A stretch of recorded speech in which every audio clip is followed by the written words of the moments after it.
Hello दोस्तों। Good evening, नमस्कार। आप सभी का एक बार जो है फिर से बहुत बहुत स्वागत है आप सभी के अपने यूट्यूब चैनल परीक्षा की शिक्षा में। उम्मीद करता हूँ, आशा करता हूँ कि आप सभी जो स्वस्थ हैं, कुशल मंगल है। तैयारी जो है आप सभी लोग अपनी अच्छे और बढ़िया तरीके से कर रहे हैं। तो जो भी क्लास में फर्स्ट टाइम आए हैं, पहली बार आए हैं, नए हो चुके को बताया, हमारे चैनल पर जो है आपकी बीएड इंटर एग्जाम 2026 की जो आपकी तैयारी आती है रेगुलर बेसिस पे करवाई जाती है। जिसे भी तैयारी पूरी करनी है, कंप्लीट करनी है, क्या कहेंगे, चैनल को जो है सब्सक्राइब करके आप लोग हमारे साथ जुड़ जाएंगे। ठीक है, क्लास का समय देखिए, जीके जीएस की जो है सुबह 10 बजे डेली देखने को मिलती है। रीजनिंग की क्लास जो है दोपहर को 1 बजे, हिंदी की जो क्लास है शाम को 7 बजे आप सभी को देखने को मिलती है। तो इसी टाइम पे आप सभी को क्लास से जुड़ के अपनी तैयारी को पूरा कंप्लीट करना है। नीचे डिस्क्रिप्शन आप सभी को इंस्टाग्राम टेलीग्राम का लिंक मिलेगा, तो आप इंस्टाग्राम पर फॉलो करेंगे, टेलीग्राम चैनल को ज्वाइन करेंगे। टेलीग्राम चैनल पर डेली बेसिस पे क्लास का अपडेट मिलेगा, जो पीडीएफ भी है आपको जो है टेलीग्राम चैनल पर मिल जाएगा। तो आप लोग जो है टेलीग्राम चैनल को ज्वाइन कर लीजिएगा। ठीक है, क्लियर सभी को, और हमें इंस्टाग्राम पे फॉलो कर लीजिएगा। तो चलिए क्लास स्टार्ट करते हैं बिना किसी देरी के। एक एक क्वेश्चन आपके एग्जाम के लिए बहुत इंपॉर्टेंट, ध्यान से एक क्वेश्चन को देखेंगे, समझेंगे और उसका उत्तर देने की कोशिश करते हुए आगे बढ़ेंगे। ठीक है, हिंदी की क्लास है, बहुत इंपॉर्टेंट है। इसके भी जो है आपके 100 नंबर के पेपर होते हैं यूपी बीएड में। ठीक है, और एक क्वेश्चन जो है 2 मार्क्स का आता है, याद रखिएगा। ठीक है, यूपी बीएड की बात कर रहा हूँ मैं तो। चलिए, तो पहला क्वेश्चन आपका दिया गया है 51 नंबर। अर्धमागधी अपभ्रंश से विकसित बोली कौन सी है, बताइए। अर्धमागधी अपभ्रंश से विकसित बोली कौन सी है? तो अर्धमागधी अपभ्रंश से विकसित बोली जो है आपकी बघेली है। ऑप्शन नंबर हमारा जो बी दिया गया है साथियों, आपका राइट आंसर होगा। ठीक है, अर्धमागधी अपभ्रंश से विकसित बोली आपकी बघेली होगी। अगला प्रश्न आपका निर्देश दिया गया है प्रश्न संख्या 52 से 54 तक। ठीक है, निम्न शब्दों में अशुद्ध शब्द पहचानिए। चलिए, संस्कृति, उन्नतशील, पृथक और तदुपरांत। किसकी वर्तनी आपकी अशुद्ध दी गई है? तो पृथक शब्द की वर्तनी जो दी गई है आपकी अशुद्ध दी गई है। ठीक है, पृथक नहीं होता है, पृथक होता है। क्या होता है? पृथक होता है।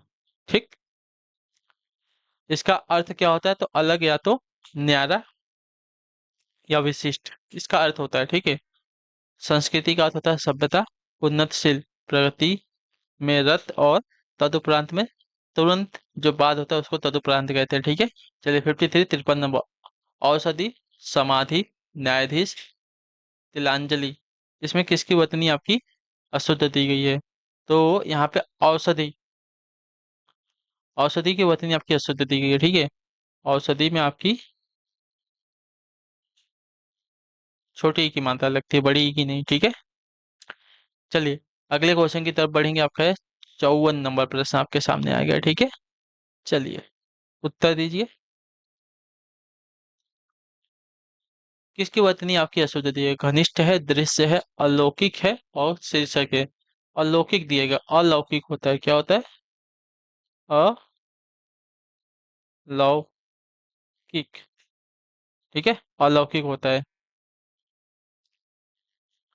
लौकिक नहीं होता, अलौकिक होता है। ठीक है, यानी कि ऑप्शन नंबर सी की वर्तनी आपकी अशुद्ध दी गई साथियों। ठीक है, जिसका इस लोक से नहीं परलोक से संबंध है उसको कहेंगे। 55 नंबर है, निम्नलिखित में से कौन सा स्वर नहीं है? ठीक है, स्वर नहीं है। अच्छा, इया, इया आपका व्यंजन दिया गया। ठीक है, का स्वर नहीं है, व्यंजन है। ठीक, चलिए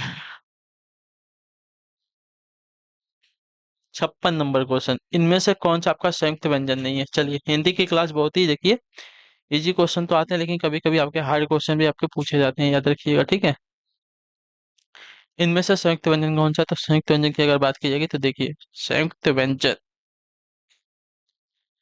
तो आपका जो दिया गया है संयुक्त व्यंजन नहीं है ना। तो देखिए, संयुक्त व्यंजन नहीं है हमसे पूछा है, तो संयुक्त व्यंजन आपका फ नहीं है। कछा संयुक्त व्यंजन है, तरफ संयुक्त व्यंजन है, और यहाँ भी आपका संयुक्त व्यंजन है। ठीक है, दो या दो से अधिक व्यंजन के मिलने से बनते हैं यहाँ। ठीक है, अगला क्वेश्चन है आपका 57 नंबर। जातिवाचक संज्ञा शब्द, डॉक्टर, कमायनी, सुशील, बचपन। तो डॉक्टर, डॉक्टर जातिवाचक संज्ञा शब्द में आ जाएगा। ठीक है, जो संज्ञा शब्द किसी जाति का बोध कराता है वो आपका जातिवाचक संज्ञा शब्द आता है। जैसे कि डॉक्टर, संपूर्ण डॉक्टर जाति का बोध कराता है। ठीक है, चलिए अगला प्रश्न है साथियों, आपका है 58 नंबर। ठीक है, यहाँ पे देखिए आपका क्या दिया गया, कमायनी व्यक्तिवाचक हो जाएगा। एक नाम है, सुशील भी आपका एक नाम है, लेकिन बचपन क्या आपका, ये आपका ये आ जाएगा, भाववाचक संज्ञा शब्द आएगा, ठीक है, जातिवाचक संज्ञा शब्द नहीं आएगा। निम्नलिखित में कौन सा शब्द संज्ञा है? निम्नलिखित में से कौन सा शब्द आपका संज्ञा है? क्रुद्ध, क्रोध, क्रोधित या क्रोधी? तो यहाँ पे जो दिया गया है क्रोधी, अच्छा, एक मिनट, क्रोध आपका हो जाएगा राइट आंसर, ठीक है। क्रोधी इसका विशेषण रूप है। क्रोध एक आपका भाववाचक संज्ञा है, ठीक है। क्रोधी एक विशेषण रूप है, ठीक है। क्रोधी इसका विशेषण रूप है, क्रोध इसका भाववाचक संज्ञा है, ठीक है। क्रोध हमारा क्या है, भाववाचक संज्ञा हो जाएगा, और क्रोधी क्या हो जाएगा, इसका विशेषण रूप हो जाएगा, ठीक है।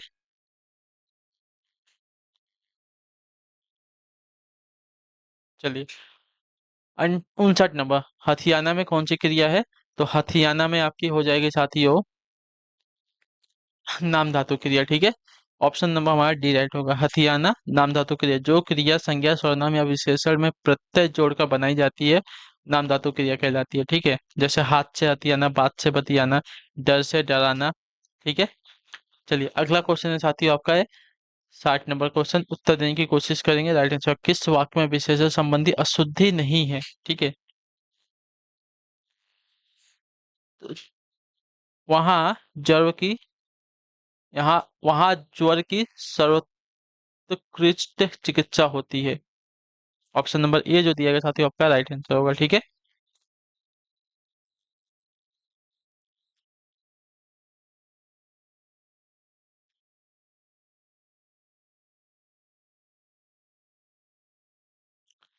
क्लियर सभी को?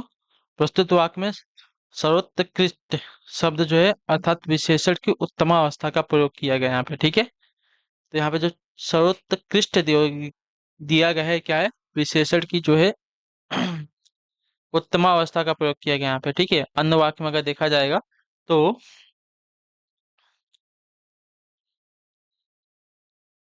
खूब दिया गया है, ठंडा दिया गया, खूब ठंडा दिया गया है, तथा सर्वनाम दिया गया है, ठीक है, गोपनीय रहस्य। ये सभी क्या है, अन्य वाक्यों में अनाव या संज्ञा विशेषण पदों का प्रयोग, जैसे खूब ठंडा तथा सर्वनाम, उसमें एक गोपनीय रहस्य, ये आपका अशुद्ध प्रयोग हो गया है, ठीक है यहाँ पे। चलिए, अगला प्रश्न देखा जाएगा आपका सार्वनामिक विशेषण हमसे पूछा है, ठीक है। सार्वनामिक विशेषण क्या हो जाएगा, तो देखिए सार्वनामिक विशेषण आपका हो जाएगा संज्ञा के पहले आते हैं, ठीक है। ऑप्शन नंबर हमारा सी राइट होगा। ऐसे सर्वनाम शब्द जो संज्ञा से पहले लगकर उस संज्ञा शब्द की विशेषण की तरह विशेषता बताते हैं, वे आपके सार्वनामिक विशेषण कहलाते हैं, ठीक है। उदाहरण, उस पेन को यहाँ रख दो। उपयुक्त वाक्य में पेन से पहले उस शब्द का प्रयोग पेन की ओर संकेत कर रहा है, ठीक है। तो आपका संज्ञा से पहले जो शब्द आते हैं आपका सार्वनामिक विशेषण कहलाते हैं, ठीक है। अगला प्रश्न आपके सामने है 62 नंबर, प्रविशेषण शब्द किसके कहते हैं? तो प्रविशेषण शब्द उसे कहते हैं विशेषण की विशेषता बताने वाले शब्द को प्रविशेषण कहा जाता है, ठीक है। तो ऑप्शन नंबर ए आपका राइट आंसर है। जिन शब्दों से विशेषण की विशेषता का पता चलता है उन्हें आपका प्रविशेषण कहते हैं। उदाहरण, यह लड़की बहुत अच्छी है। तो उपयुक्त वाक्य में बहुत आपका क्या है, प्रविशेषण हो जाएगा, जो कि शब्द अच्छी विशेषण की विशेषता बता रहा है, ठीक है। चलिए, अगला प्रश्न आपके साथ है 63 नंबर है, विशेषण की दृष्टि से अशुद्ध वाक्य का चयन कीजिए, ठीक है। विशेषण की दृष्टि से अशुद्ध वाक्य का चयन कीजिए। तो विशेषण की दृष्टि से अशुद्ध वाक्य अगर देखा, आप बुद्धिमान व्यक्ति है, शुद्ध वाक्य, माधुरी गुणवान नायिका है, गुणवान नायिका दिया गया है, तो ये आपका अशुद्ध हो जाएगा, ठीक है। प्रस्तुत वाक्य आपका विशेषण की दृष्टि से अशुद्ध होगा, क्योंकि माधुरी, माधुरी क्या है, स्त्रीलिंग है, ठीक है। इसलिए विशेषण जो है स्त्रीलिंग में संबंध अर्थात गुणवती होगा, ठीक है। गुणवान आपका जो दिया गया है गलत हो जाएगा, ठीक है। इसका क्या हो जाएगा, इसका गुणवती, माधुरी गुणवती नायिका होगा, ठीक है। चलिए, इसमें आपकी अशुद्धि दी गई है। गुड़िया तेज चलती है, शुद्ध वाक्य। अमित चतुर बालक है, अभी आपका शुद्ध वाक्य। चलिए, 64 64 नंबर आपके सामने, पुस्तकें धड़ाधड़ बिक रही हैं। धड़ाधड़ में शब्द का कौन सा रूप है? धड़ाधड़ में शब्द का कौन सा रूप है? तो धड़ाधड़ में शब्द का आपका क्रिया विशेषण रूप है, ठीक है। ऑप्शन नंबर ए जो दिएगा आपका राइट आंसर। पुस्तकें धड़ाधड़ बिक रही है में धड़ाधड़ शब्द जो है क्रिया विशेषण है। जो शब्द किसी क्रिया की विशेषता बताते हैं उन्हें आपका क्रिया विशेषण कहते हैं। ठीक है, यहाँ धड़ाधड़ शब्द जो है बिना क्रिया की विशेषता बता रहा है। ठीक है, चलिए 65 65 नंबर प्रश्न, हिंदी भाषा में कितने कारक होते हैं? हिंदी भाषा में कितने कारक है? तो हिंदी भाषा में कारक की संख्या जो है आपकी 8 है। ठीक है, याद रखिएगा। कर्ता ने कर्म को करण से द्वारा, संप्रदान को के लिए हो जाएगा, अपदान से हो जाएगा, संबंध का के की नाने नी रारे री हो जाएगा, अधिकरण हो जाएगा में पर, और संबोधन में हो जाएगा हे हो हरे। ठीक है, कर्ता ने कर्म को करण से द्वारा, संप्रदान के लिए हो जाएगा, अपदान से हो जाएगा, संबंध का के की नानेरी का रारेरी हो जाएगा, अधिकरण में हो पर हो जाएगा, और संबोधन में हे हो हरे हो जाएगा। ठीक है, चलिए अगला प्रश्न है आपका 66 नंबर, महान इसका स्त्रीलिंग का होगा? तो महान का होता है साथियों महती। महान का स्त्रीलिंग होता है महती। ठीक है, चलिए अगला प्रश्न देखेंगे आपका 67 67 नंबर, गोधूम शब्द कैसा है? तो गोधूम हमारा एक तत्सम शब्द है। ठीक है, ये बात याद रखिएगा। तो गोधूम क्या है? हमारा तत्सम शब्द है। इसका तद्भव रूप क्या हो जाएगा? तो गोधूम का तद्भव रूप अगर देखा जाएगा साथियों तो गेहूं होता है। ठीक है, याद रखिएगा। क्लियर सबको इसके बारे में? हाँ या ना? चलिए अगला प्रश्न है आपका 68 68 नंबर, सांकल का तत्सम शब्द क्या होगा? बताइए, सांकल का तत्सम शब्द क्या होगा? तो सांकल का तत्सम शब्द रूप अगर देखा जाएगा तो आपका हो जाएगा साथियों यहाँ पे श्रृंखला। ठीक है, सांकल का तत्सम शब्द आपका हो जाएगा श्रृंखला। तो ऑप्शन नंबर हमारा सी जो दिया गया साथियों आपका राइट आंसर है। ठीक है, सांकल शब्द आपका तत्सम शब्द रूप हो जाएगा। हाँ या ना? सांकल शब्द का तत्सम रूप हो जाएगा श्रृंखला। ऑप्शन नंबर सी हमारा राइट आंसर है। ठीक है, क्लियर सभी को? सांकल शब्द तत्सम रूप का श्रृंखला हो जाएगा। चलिए अगले क्वेश्चन को देखेंगे, आपका है 69 नंबर, नीचे दिए गए शब्द को एक अर्थ के साथ लिखा है, उसका दूसरा अर्थ बताइए। ठीक है, कल का मशीन दिया गया है। ठीक है, कल का मशीन दिया गया है तो इसका दूसरा अर्थ हो जाएगा आने वाला कल। ठीक है, कल यानी कि मशीन को भी कहते हैं जो आपने चलाई होगी कल, उसको कहते हैं ना। तो एक वो कल हो गया और एक आने वाला कल हो जाएगा। ठीक है, चलिए अगला प्रश्न है साथियों आपका है 70 नंबर, किस शब्द में उपसर्ग नहीं है? अपवाह, पराजय, प्रभाव, ओढ़ना। तो यहाँ पे अगर देखा जाएगा ओढ़ना में कोई भी उपसर्ग नहीं। उपसर्ग क्या होता है? किसी भी शब्दांश के आरंभ में लगकर शब्द का अर्थ बदलने का कार्य करता है। ओढ़ना शब्द में उपसर्ग का प्रयोग नहीं हुआ है। ठीक है, क्लियर सभी को? अपवाह में आपका अप उपसर्ग है। ठीक है, पराजय में आपका पर उपसर्ग है, पराजय में आपका परा उपसर्ग है, और प्रभाव में आपका प्र उपसर्ग है। ठीक है, चलिए 71 नंबर है, कहावत शब्द में प्रयुक्त प्रत्यय क्या है? तो कहावत शब्द में प्रयुक्त प्रत्यय क्या है? तो कहावत। तो कहावत में आपका आवत प्रत्यय लगा। प्रत्यय क्या होता है? तो शब्दांश के अंत में लगकर शब्द का अर्थ बदलने का कार्य करते हैं। ठीक है, आवट प्रत्यय का प्रयोग हुआ है। ठीक है, चलिए अब आते हैं आपका 72 नंबर प्रश्न, ध्यान से देखिएगा और उत्तर दिएगा। यशः धन अर्थी, यशः धन अर्थी का संयुक्त रूप क्या होगा? तो यशः धन अर्थी का यशार्थी जो है संयुक्त रूप हो जाएगा यशार्थी। ठीक है, आपका दीर्घ संधि दो स्वर्ण हर्स्व या दीर्घ स्वरों के मेल से दीर्घ स्वर स्वर बनता है। ठीक है, स्वर स्वर बनता है।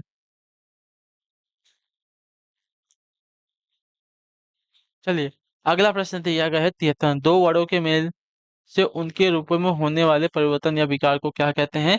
तो उसे कहा जाता है आपका संधि। ठीक है, याद रखिएगा, दो वर्णों के मेल से उनके रूपों में होने वाले परिवर्तन या विकार को संधि कहते हैं। बहुत इंपॉर्टेंट क्वेश्चन है। ठीक है, तो शब्दों के मिलने से नया शब्द बनने और उनके निकटवर्ती वर्णों में होने वाले परिवर्तन या विकार को संधि कहा जाता है। ठीक, चलिए 74 नंबर प्रश्न है, सूर्योदय का संधि विच्छेद क्या होगा साथियों? बताइए, सूर्योदय। तो सूर्योदय का हो जाएगा सूर्य धन उदय। क्लियर सभी को? सूर्योदय का संधि विच्छेद आपका सूर्य धन उदय हो जाएगा। तो ऑप्शन नंबर ए वाला हमारा राइट आंसर होगा। ठीक है, इसमें आपकी कौन सी संधि है? तो इसमें हमारी गुण स्वर संधि लगती है। ठीक है, चलिए 75 नंबर प्रश्न आपके सामने है, चंद्रधन उदय चंद्रोदय, यहाँ रिक्त स्थान संधि है। यहाँ किसकी संधि है?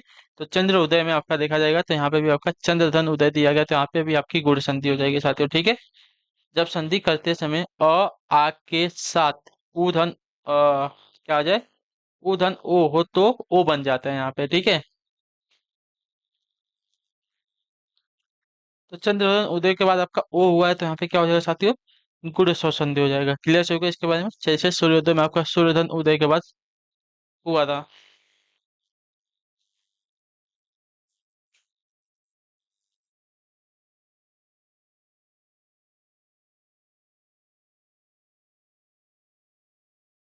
चलिए, तो इसी के साथ जो आपकी क्लास है साथियों आज की यहीं पे पूरी होती है, कंप्लीट होती है। उम्मीद करता हूँ आपको क्लास जो अच्छी लगी, पसंद है, तो अपना जो क्लास का फीडबैक है क्लास का नीचे कमेंट बॉक्स है वहाँ पे दे दीजिएगा। क्लास अच्छी लगी क्लास को लाइक कर दीजिए, चैनल में पहले होता है चैनल को सब्सक्राइब कर दीजिएगा। हम आपसे मिलेंगे आपकी अगली क्लास में, तब तक के लिए टाटा बाय बाय, जय हिंद जय भारत। आपसे का क्लास है जुड़ने के लिए बहुत बहुत ही धन्यवाद साथियों।